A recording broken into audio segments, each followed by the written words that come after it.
दोस्तों मेरे चैनल में आप सभी का स्वागत है। चैनल को सब्सक्राइब करें, बेल आइकन को दबाएं। चलिए दोस्तों शुरू करते हैं।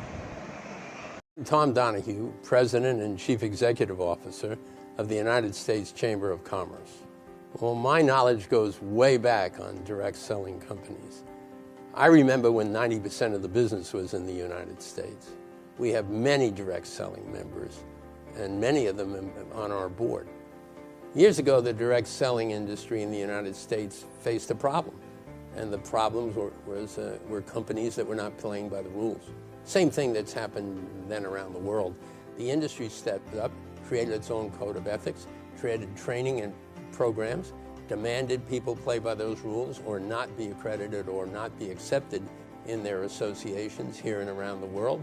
And the results speak for themselves. It is one of the great industries of America, and particularly in difficult economic times, it is an industry that many people not only like but need. Everything that happens around the world economically and geopolitically affects the American economy.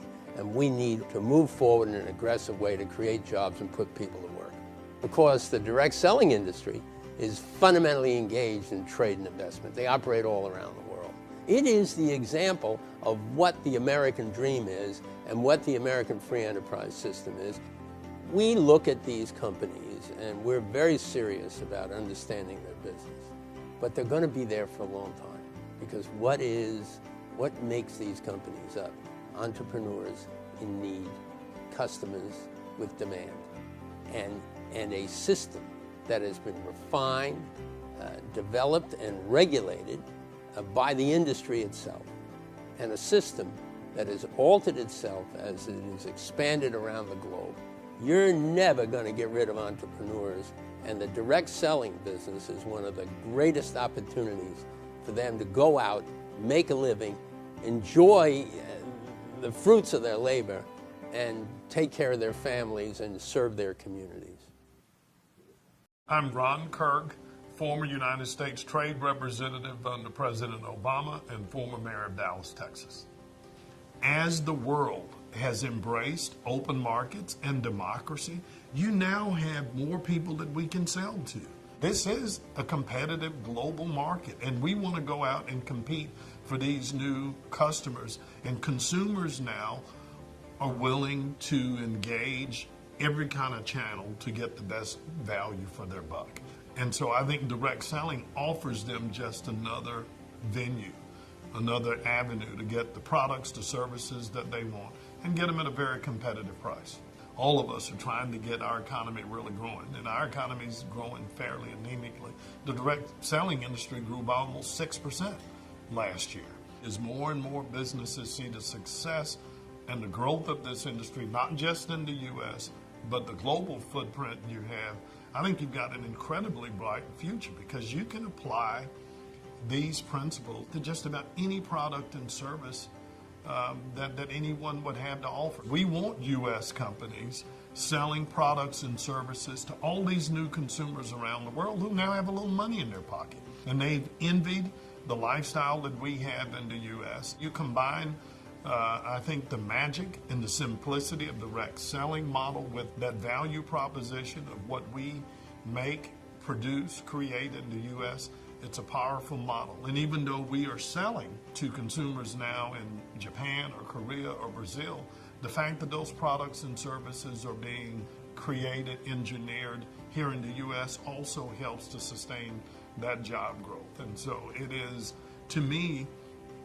one of the more compelling arguments that we can make to the American public of why it's important for the United States to remain a leader in opening up doors for international commerce.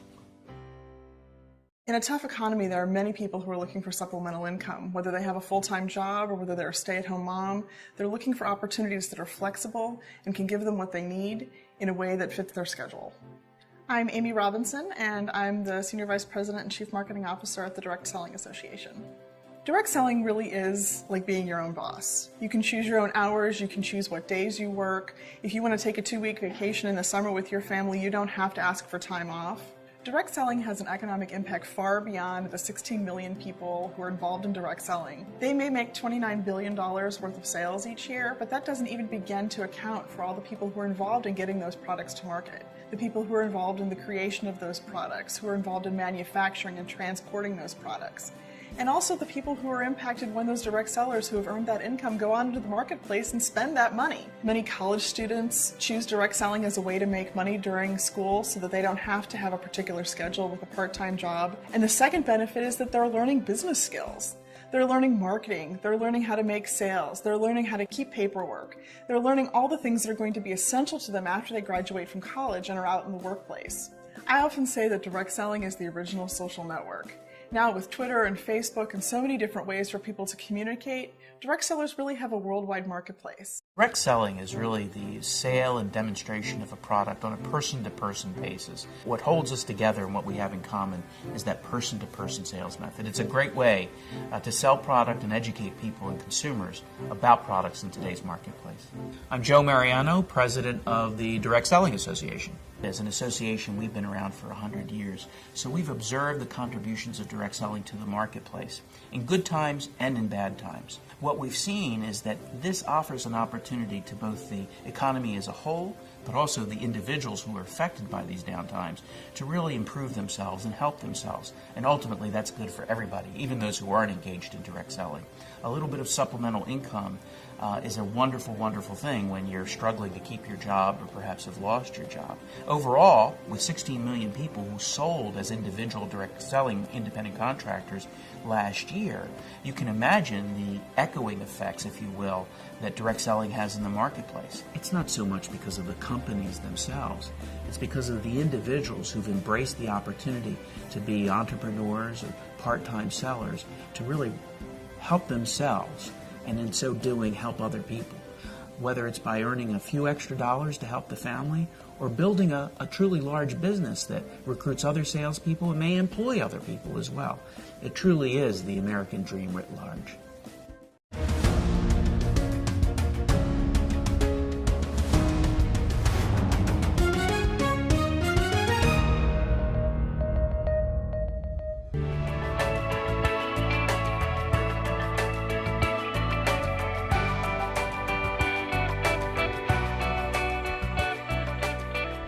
Privilege for me to be here in the midst of all of you.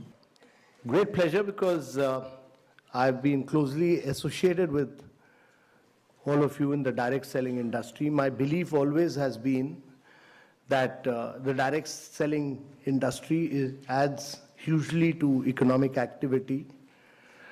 It is a major driver of India's growth, and that it provides the economic impetus to more than anything else. And the key challenge for India is really about growth with jobs. So if you are not able to create jobs, then we'll be in deep problems. And therefore, jobs are very, very critical. And this industry creates jobs. And important thing is that we need to create jobs for women. We need to create jobs for women because in India, the contribution of women to gross domestic product, that is our GDP, is only 17%. And worldwide average is around 40%. 40%, the gap between India and the rest of the world is enormous. 24% of women in India work, but the contribution is only 17%. And unless and until we don't, as a conscious policy, have gender parity, there are many more women to become economic drivers of growth, it will be very difficult for India to grow. And actually, if we are able to create gender parity, have 40% women working, we'll be adding $700 billion to India's GDP. Wow. So while we are growing at 7.6%, we need to grow at 9 to 10% per annum for 3 decades or more to be able to create jobs for a very young population. We are passing through a window of demographic transition, which rarely happens in history. Our population is very young. You know, the biggest social and economic transition that is taking place across the world is the fact that the population in Europe and America is getting older and older. The population in India is getting younger and younger, and it will keep getting younger till 2040. And therefore, if you have to reap this advantage, it can be a huge nightmare as well if you are not able to create jobs. So if you have to create jobs, there are only two ways. One is to push manufacturing in a very big way, and the other is to push direct selling. Yeah. You people were, many states, Kerala, West Bengal, many of you were seen as people who were doing chit funds. You are not doing chit funds. You are doing a very respectable profession. You are economic drivers of growth for India. So we respect that. And that has now been recognized. That has now been recognized that government has, by issuing these guidelines, clearly recognized that you are major players of India's economy, that you significantly contribute to India's economy, that you are adding to India's growth and wealth, and that you are creating jobs. And therefore, getting out with these guidelines were very important. And these guidelines have now been given to different states to realize that you are important players in India's economy, and every state will respect these guidelines because they have been issued by Government of India.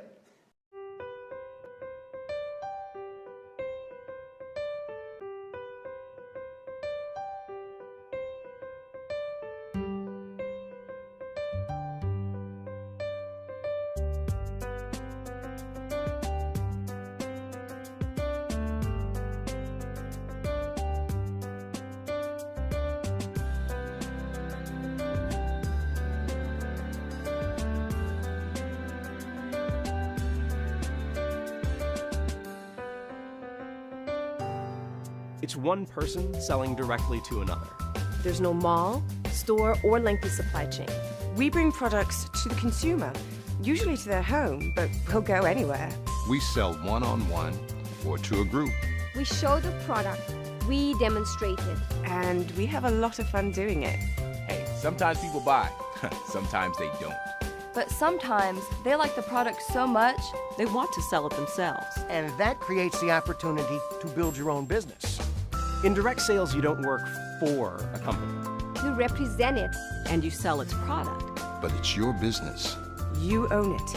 So you can work part-time or full-time. From your own home or an office. You can sell alone. Or you can build a team. You have complete freedom. You define your own success. All you have to do is find a good company. One you believe in passionately. Passion is the key. If you're passionate about the product, and you're honest, and if you work with integrity, you can build an amazing business. So it's all about trust. In fact, integrity is so important that the industry actually has a written code of ethics, which is strictly enforced by the Direct Selling Association. That tells you how important integrity is to this industry. So what is direct selling? It's opportunity. An opportunity to define success on your own terms. It's about independence. Working with integrity, building trust. And it's fun. It's so much fun. Just so much fun. Fun. Fun, fun, fun. Fun. And that is direct selling. I'm a direct seller. We're direct sellers. Channel को subscribe करें, bell icon दबाएं। धन्यवाद।